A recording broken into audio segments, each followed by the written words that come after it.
e ao povo. Edificados na palavra da sua graça, a base ao poder.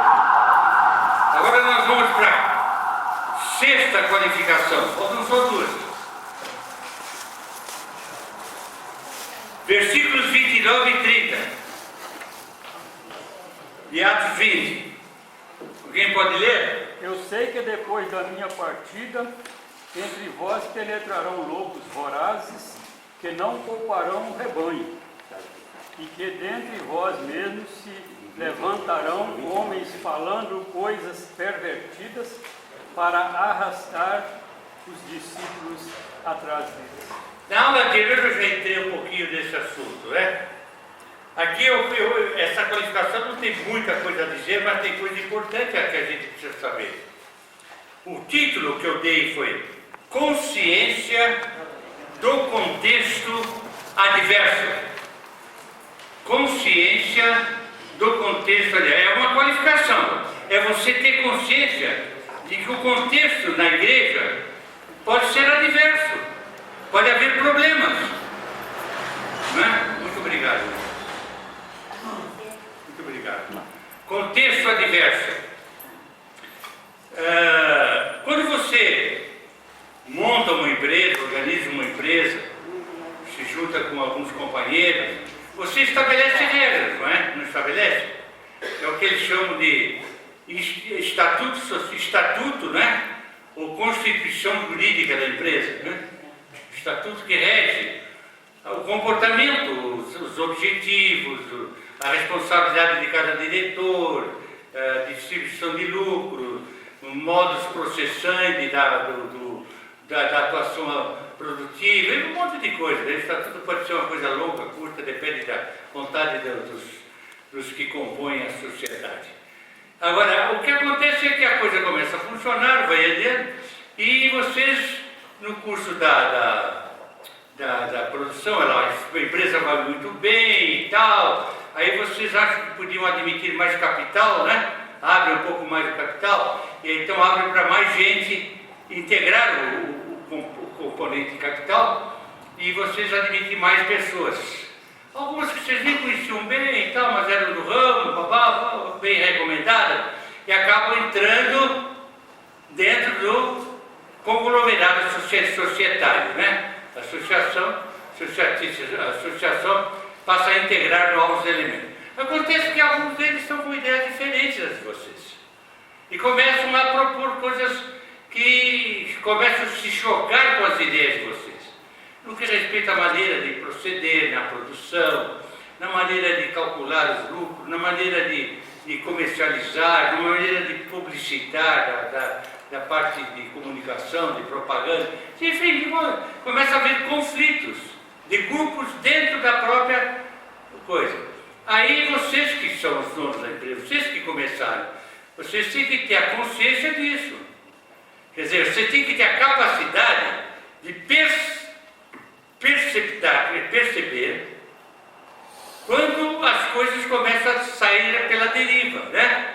Começam a derivar, para poder impedir que tomem um rumo diferente daqueles que vocês acham que é o melhor. Concorda? Se você distrai e deixa o barco correr, o barco andar à deriva, o que vai acontecer? O barco vai afundar. De repente você não tem mais controle. De repente você já não sabe mais como andar. E a coisa só sobra, a firma desaparece. Na vida cristã, na igreja, eu diria melhor falando, na comunidade cristã, é a mesma coisa. A Bíblia mostra que o Satanás é inimigo da igreja. Mas as portas do inferno não prevalecerão contra ela. Mas o fato de não prevalecer não implica que não vai atacar. Concorda? Quando Jesus diz as portas do inferno não prevalecerão contra, isso não quer dizer que a igreja não vai ser atacada. Pelo contrário, qual é o grande inimigo da igreja? Mas aí seria a igreja universal, né? Não a igreja local. Pode ser local também. Também? Também, você pode ter na igreja local, já tivemos igreja domitina, experiência desse tipo.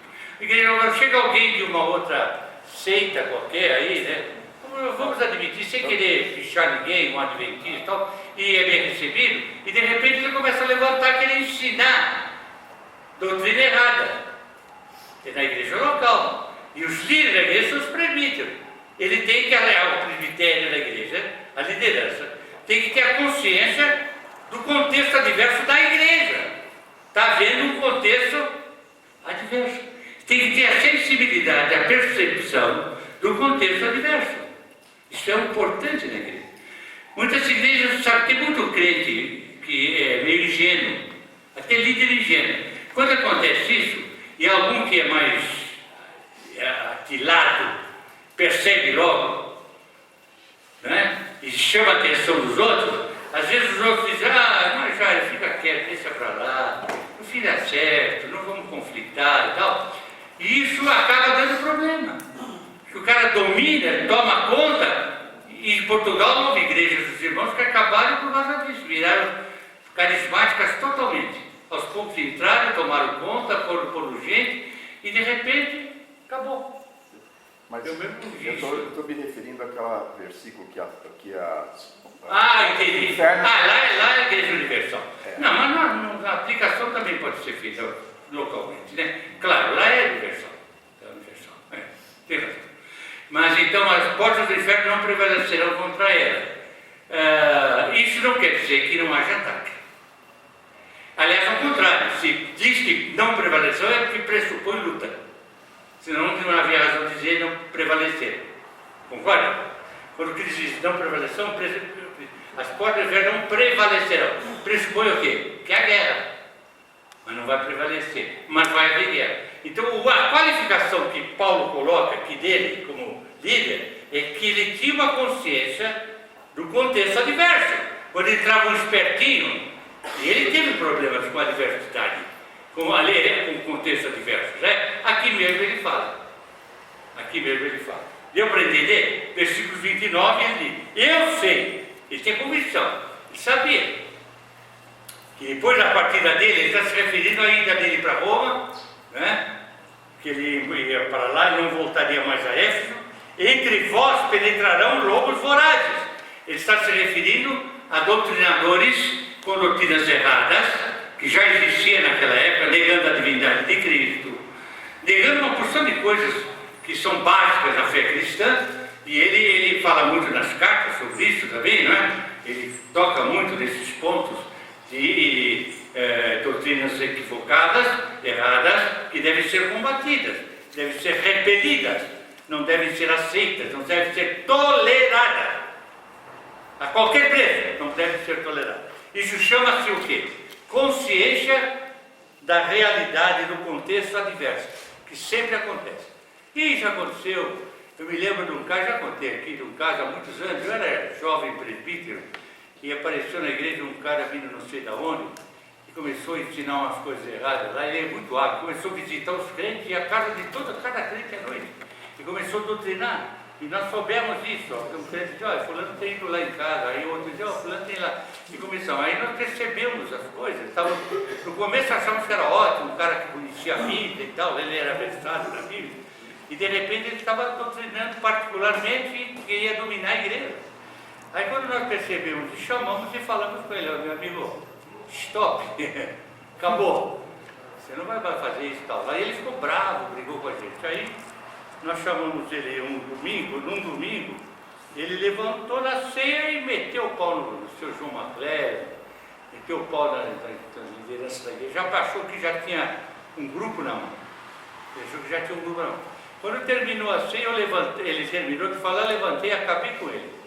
Eu já era um novo advogado, estava doido para mostrar sabedoria jurídica, né? Acabei com ele. Na verdade, falei tudo que eu tinha que falar. O cara brincou, aí terminou e disse, cara, vem cá, nós temos que conversar. Falei com os peritos, todos nos reunimos, com o senhor João Maclério, no quartinho lá atrás, a mão sentou lá, abri a Bíblia e fui para cima dele com a Bíblia, né, que eram umas bobagens, né, e ele pegou assim, estava sentado, e olhou para mim assim, ele era já assim, a meia-idade, eu não discuto a Bíblia com fedelho, eu era jovem, eu não vou discutir a Bíblia com fedelho.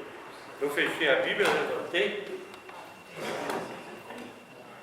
peguei ele pela gola, chutei a porta de mola, empurrei, levei até a rua e disse, não entra mais aqui, e joguei fora. Nunca mais ele foi. Eu fiz o que Paulo mandou. Bota fora. Bota fora. Bota fora. Ou não está escrito? Davi, você jogava fora? Você está pensando nisso. Por que você não cala a cara? Chamou de fedelho lá, que ele dizia na pizza. Eu talvez não devesse ter feito o que eu fiz, né? Mas não me arrependo não, Deus aprovou. Vem? Dá vontade de fazer em certos casos, dá, né?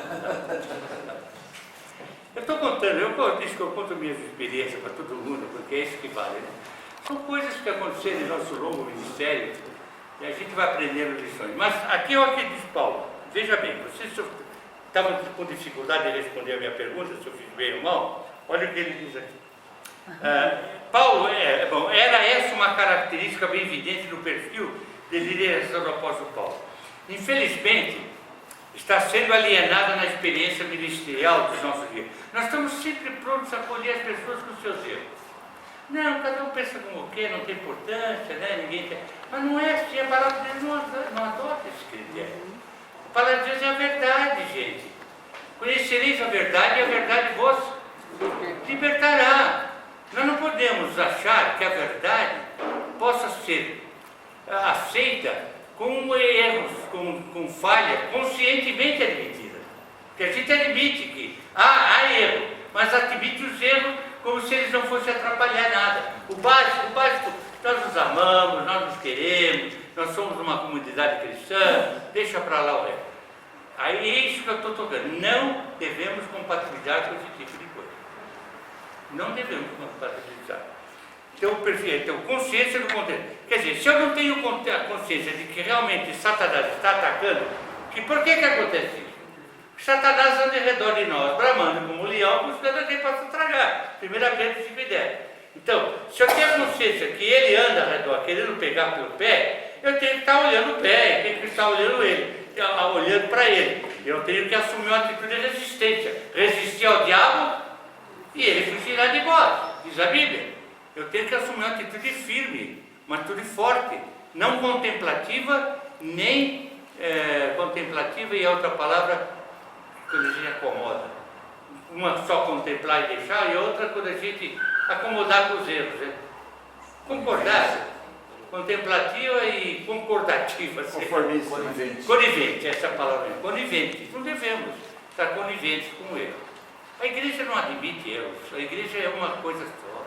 A igreja só tem um padrão. Não existe esse negócio de igreja A, B, C, D, B.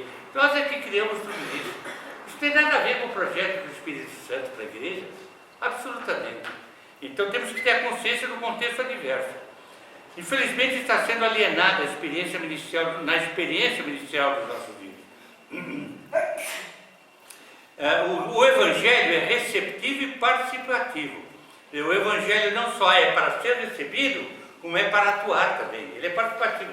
O Evangelho é operante. É uma mensagem operante na vida, na doutrina. O Evangelho tem doutrina. E ele tem que, então, atuar operantemente. Não é? Temos que ter consciência do contexto adverso. Face da ignorância do contexto adverso, uma fórmula cômoda para não se ter problemas. Eu não vou ter problema, né? Deixa para lá. O deixa para lá é muito complicado. O deixa para lá complica muito a vida da igreja. O que por si já implica num grande problema para a saúde espiritual do povo de Deus. O deixa para lá é doença na igreja. É doença. Tem que ser eliminada. Paulo enfoca duas áreas básicas do contexto adverso. Duas áreas.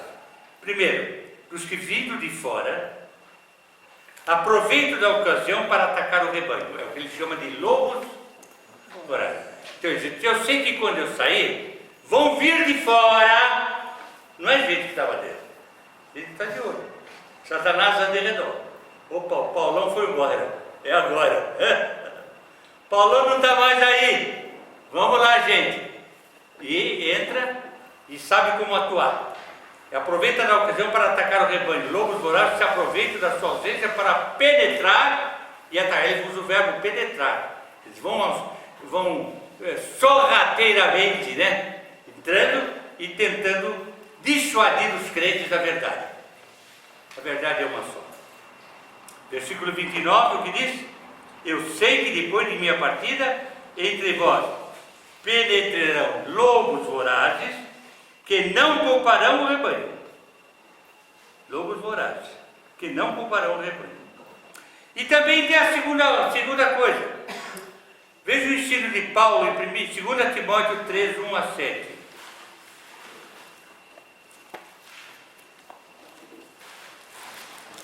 Alguém pode ler? Sabe, porém, isto: nos últimos dias sobrevirão tempos difíceis. Sobrevirão tempos difíceis. Essa dificuldade é exatamente essa multiplicidade de erros doutrinários, de comportamentos mundanos e morais, que muitos crentes acabavam adotando sem se sentir sensibilizados pelo pecado. Continua. Tempos difíceis. Pois os homens serão egoístas, avarentos, jactanciosos, arrogantes, blasfemadores, desobedientes aos pais, ingratos, irreverentes, desafeiçoados, implacáveis, caluniadores, sem domínio de si, cruéis, inimigos do bem. Continua, quase ele continua depois. Traidores, atrevidos, enfatuados, amigos dos prazeres, mais amigos dos prazeres do que Deus, tendo a forma de piedade, negando por tanto poder. Ele diz: foge também destes. Agora, fugir não é sair da igreja. Fugir é botar para fora. Esses aí. Foge disso. Então nós vemos, puxa, quanta coisa, sejam quantas qualificações negativas Paulo foi encontrar para botar aqui? Quantas? Então, esses são os que vêm de fora, né? Os que vêm de fora. Mas tem também os que estão dentro. Já estão na igreja e muda a ideia, muda a cabeça, adotam às vezes ideias erradas sobre interpretação bíblica, procuram querer impor ideias pessoais próprias da igreja e acabam confundindo o povo de Deus, estragando o testemunho da igreja, criando dissensões, criando animosidade, criando divisões, criando problemas dentro da igreja. Veja que Paulo, nas suas qualificações de presbítero, ele mostra essa qualificação que é notável como líder.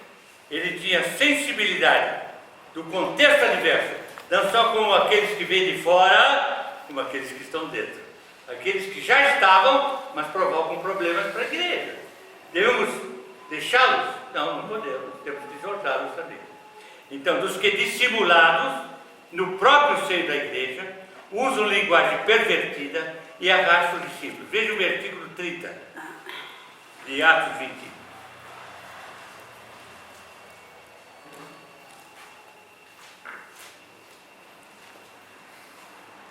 Pode ler? E que dentre vós mesmos... Dentre vós, o que ele quer dizer com isso? Que dentre vós mesmos. Dentro da igreja. Membros da igreja, batizados, às vezes um presbítero, às vezes um diácono, às vezes um irmão qualquer que está por lá meio metidinho, lá dentro, né? Entre vós mesmos se levantarão, pode fazer? Pode ler? Levantarão homens falando coisas pervertidas. O que é perversão? O que é perverter? Mudar. É mudar o sentido correto das coisas. É desvirtuamento. Tirar as virtudes das coisas, né? Perverter é fazer a coisa errada, não certa. Ter um comportamento equivocado. Perversão é um pecado grave aqui que ele menciona. Então ele diz claramente, acaba de ler, para arrastar os discípulos atrás deles. Esse arrastar, o que é? Não é amarrar e puxar, mas é convencer de coisas erradas. Ele acaba convencendo outros do erro e eles passam a formar um partido separado, formam grupos dentro da igreja. Coisa pior que existe na igreja é grupinho, né? Não gosto de grupinho. É ruim quando você vai numa igreja e vê um grupinho lá, aí tá. Ele deve estar misturado, deve estar em plena comunhão uns com os outros, né? Grupinhos atrapalham às vezes, porque formam ideias próprias, distintivas uns dos outros e acabam criando divisões e problemas dentro da igreja. Então nós temos aí a sexta qualificação, dos que dissimulados no próprio seio da igreja usam linguagem pervertida e arrastam os discípulos após si, arrastam. 1 Timóteo 4, 1 a 5, pode ler? O ensino de Paulo a respeito disso. 1 Timóteo 4, 1 a 5. Ora, o Espírito afirma expressamente que nos últimos tempos Novamente, nos últimos tempos, né? alguns apostatarão da fé, por obedecerem a espíritos enganadores e a ensinos de demônios. Qual é a origem de tudo isso? Demônios, Satanás. Ele diz aqui: surgirão aqueles apóstatas. O que é apostatar? É desviar-se da verdade, se apostatar. Mas são motivados por Satanás, por ensino de demônios. E isso pode haver na igreja, não? Ele diz que pode. E acontece ou não? Claro que acontece. Porque Satanás anda em redor. Satanás vive atacando. Eu vou terminar. Ficou só um ponto. Esse ponto eu toco e depois a gente pega a geologia. Ficou só um ponto. Se bem que eu podia até acabar o outro ponto. Eu acho que eu vou acabar lá tudo hoje. Vamos ao seguinte.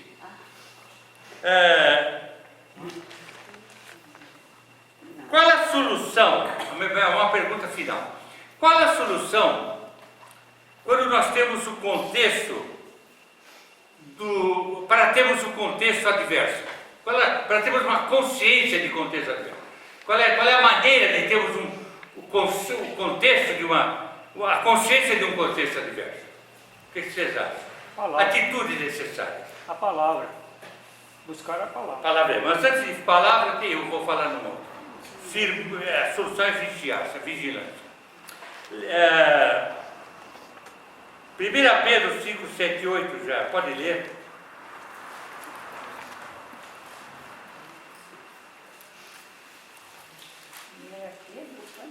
Primeira Pedro 5, 7 e 8. Lançando sobre ele toda a vossa ansiedade, porque ele tem cuidado de vós, sede sóbrios e vigilantes. O diabo, vosso adversário, anda em derredor, como um leão que ruge, procurando alguém para devorar. Exatamente. Então, uma primeira coisa é vigilância. Hoje usa-se muito vigilância, né, nas casas, nas ruas, nos prédios, para poder proteger contra as investidas de quem? Os ladrões, os salteadores que querem tomar aquilo que não é deles, né? O crente tem que vigiar. Vigiar é ter atenção, é estar atento às astutas ciladas, por dizer aqui, do inimigo que anda em redor buscando a quem possa tragar. Vamos ser sóbrios, não orgulhosos e vigilantes, atentos às ações satânicas que procuram distorcer a verdade e nos levar a equívocos doutrinários, a confusão na vida da igreja local. Isso infelizmente está acontecendo muito. As igrejas estão realmente perturbadas com a ação satânica e estão completamente desassociadas à verdade e estão enveredando pelos tortuosos caminhos da pecaminosidade e da distância da palavra do Senhor. Agora, a outra coisa, leia, por exemplo, Efésios capítulo 6, versículo 11. O que fazer? Vigiar. Isso não está na apostila, estou colocando. O que fazer? Vigiar. Revestir-vos de toda a armadura de Deus, para poderdes ficar firmes contra as ciladas Do diabo. contra as astutas ciladas do diabo, né? Aí Paulo recomenda também a vigilância para estar firmes, né, contra as ciladas do inimigo.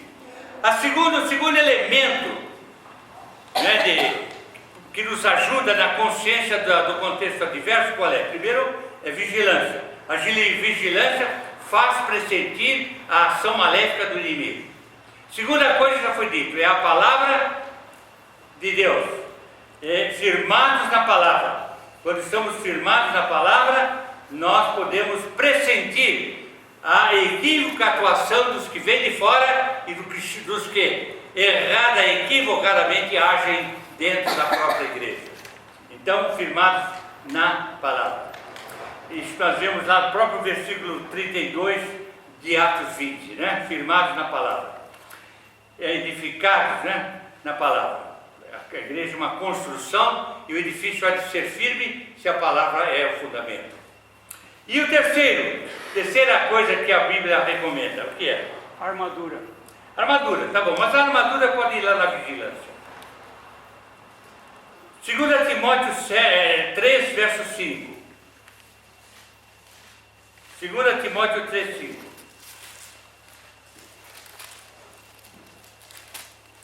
Tendo a aparência de piedade, mas negando a eficácia dela. Destes, afasta-te.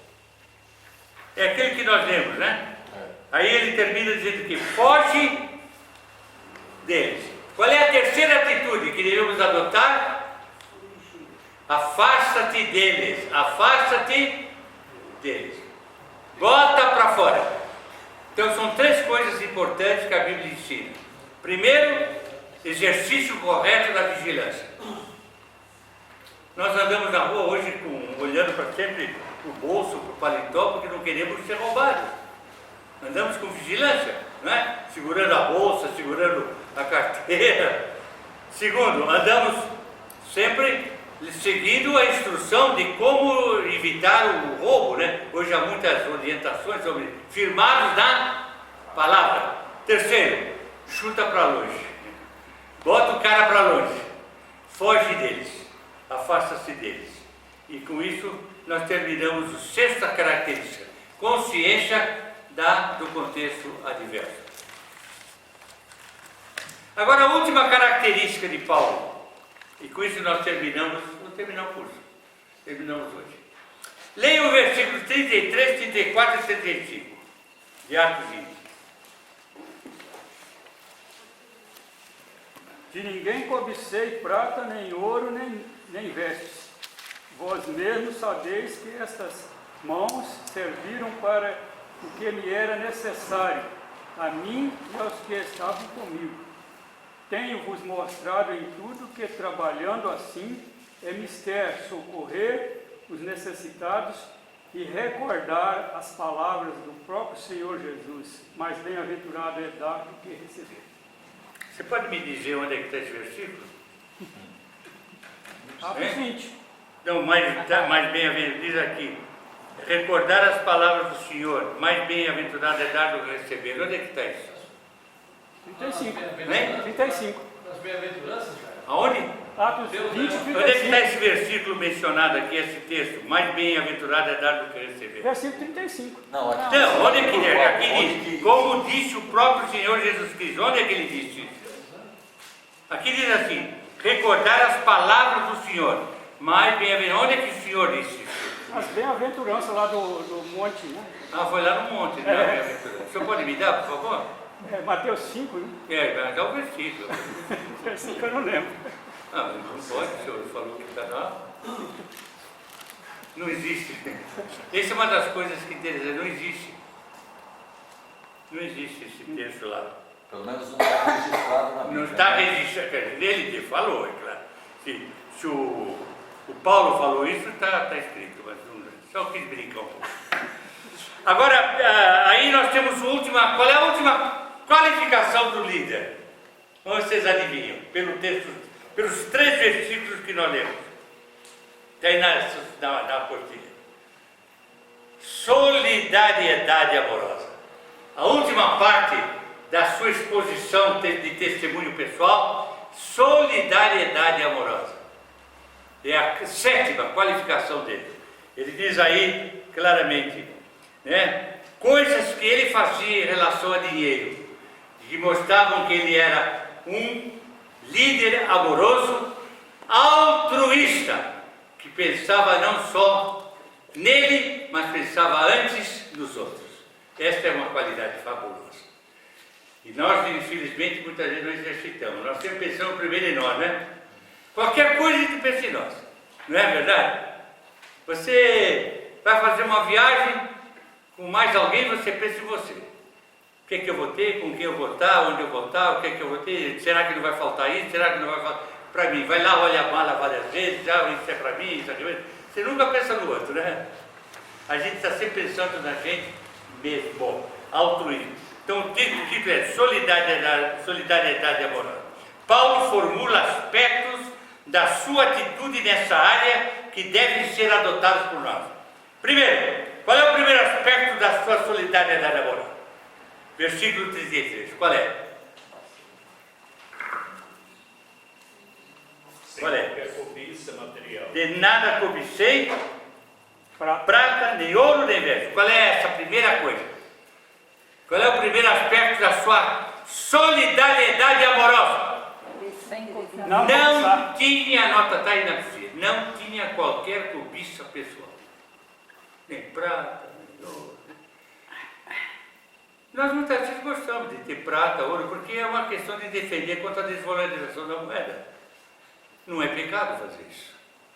Há muitos que aplicam dinheiro no banco, outros têm medo do banco, né? Então compram relógio de ouro, É uma maneira válida comprar ouro, guardar ouro. É natural, eu não vejo pecado nisso, a não ser que ele tenha amor demais ao dinheiro e não ame os outros e não use aquilo para benefício dos outros. Verdade, né? Eu acho que administrar a nossa vida com os bens que Deus nos dá é um dever de todos nós, com a sabedoria de Deus, para a glória do Senhor, né? Paulo não recrimina o amor ao dinheiro, o amor à riqueza, mas como é que é? Não recrimina a riqueza, mas o amor à riqueza. Não recrimina a riqueza, mas o amor à riqueza. Agora, a primeira coisa que ele mostra com esse versículo 33, eu não cobicei ouro, prata, ele não estava atrás disso aí. Então ele mostra a primeira coisa o quê? Não tinha qualquer cobiça, mas muitas vezes nós temos, né? Vamos viajar, fazemos compra de terra. Eu já fui assim. Eu errei muito dessa área. Eu era muito consumista. Mas eu queria dar para os outros. Eu comprava para dar para as filhas, comprava para dar para a esposa, para dar para os meus sobrinhos. Eu sempre, quando viajava, sempre queria trazer uma coisa para cada um. Lembra? E aí a gente fazia uma lista, não era brincadeira. Ia, sabe? Aí fulano, eu esqueci dele. Ela ia minha irmã, ia... eu vou te contar, não era brincadeira. Ia atrás, consumista, né? Não, hoje eu não dou bola para nada disso. Mas então, a cobiça material pode ser um embaraço na vida cristã. Então nós devemos ter uma solidariedade amorosa. Devemos dar presentes, mostrar amizade, mas não ter cobiça pessoal, para guardar, para pôr. Eu comprei muita coisa que eu nunca usei, que no final eu acabei jogando fora. Muita coisa. Foi um erro que eu cometi. E a gente tem que ter cuidado com isso. Segunda coisa, versículo 34, o que ele diz? Leia aí. Pode ler alto. Vós mesmos sabeis que estas mãos serviram para o que me era necessário, a mim e aos que estavam comigo. Para aí. Vós sabeis que essas mãos Trabalharam. entraram no batente. Quer dizer, eu não procurei me valer das ofertas só. Quando não tinha dinheiro, eu ia trabalhar, ia fazer tendas. Qual é o segundo ponto? Ele procurava, nota, não ser pesado aos outros. Trabalhando ele mesmo, para ter o seu próprio sustento. Não queria ser pesado a ninguém. Primeiro, não tinha cobiça a valores materiais. Segundo, não queria ser pesado a ninguém. E por último, a solidariedade amorosa, versículo 35. Tenho-vos mostrado em tudo que trabalhando assim é mister socorrer os necessitados e recordar. Só para aí, socorrer os necessitados. Qual era a preocupação dele quando ele mexia com dinheiro? Não era ter o dinheiro só para comer, beber, para as coisas que ele precisava, necessárias, mas ele tinha visto os outros. Altruísmo, socorrer os outros. Eu acho, irmãos queridos, que nas igrejas hoje é uma área um pouco descuidada. Não acha? Hoje nós não estamos valorizando muito o altruísmo dos crentes. Irmãos, há tantas necessidades. Eu tenho pensado nessas crianças que nós estamos recebendo aqui, crianças que têm pais presos, né? Não tem recurso. Eu fico pensando, às vezes, não tem um pão para comer em casa, não tem uma caixinha de aveia para fazer uma aveia. E eu tenho pensado na igreja, até em que termos a gente podia avançar um pouco a nossa solidariedade amorosa nisso. Ajudando um pouco nessa área de dar um pouco de alimento, de dar um pouco de coisa para eles, não só pensar em nós, hoje eu vou almoçar, e eles vão, e eles têm, não é verdade? Então é um ponto importante. Paulo mostra isso aqui, a sua solidariedade amorosa. Ele pensava em socorro, missionário correndo para todo lado, mas ele disse que ele pensava em socorrer. E ele chegou a trabalhar no sentido de ajudar pobres, de mandar dinheiro para pobres, pelos presbíteros. Era um homem de Deus, um líder maravilhoso. Solidariedade amorosa, sempre pronto a socorrer os que eram necessários. O ensino de Paulo sobre a nossa participação na contribuição cristã, consoante o exemplo da igreja primitiva, está em 1 Coríntios, capítulo 16, verso 1 a 4. Vamos lá. 1 Coríntios 16, 1 a 4. Ele deu lições preciosas sobre contribuição. Preciosas. Quanto à coleta para os santos, fazei vós também como ordenei as igrejas. Como ordenei, ele se preocupava com as ofertas, né? Não para ter ofertas, mas para que as ofertas fossem remetidas. Continua. As igrejas da Galácia, no primeiro dia da semana, cada um de vós ponha de parte em casa, conforme a sua prosperidade.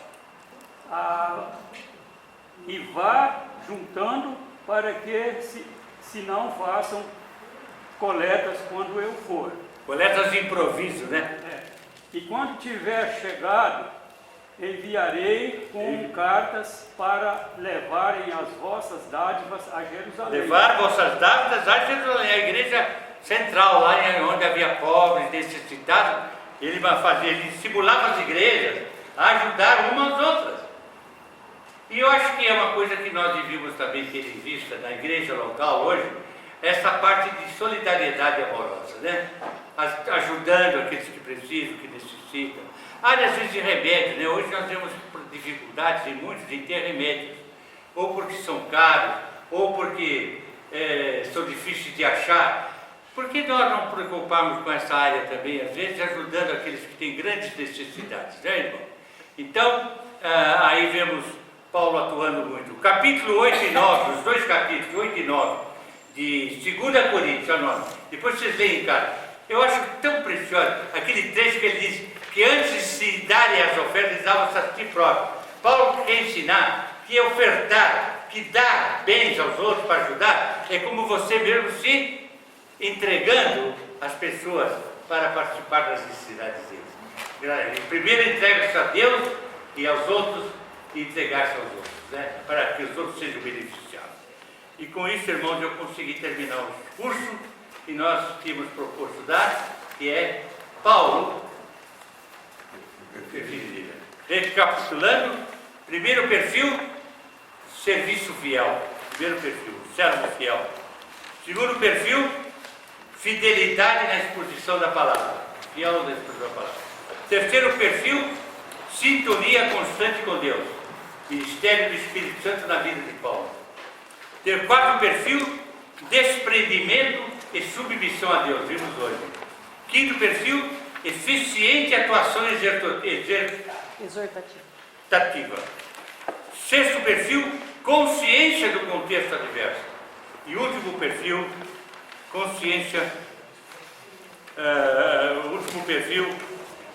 solidariedade amorosa. Que Deus possa abençoar esse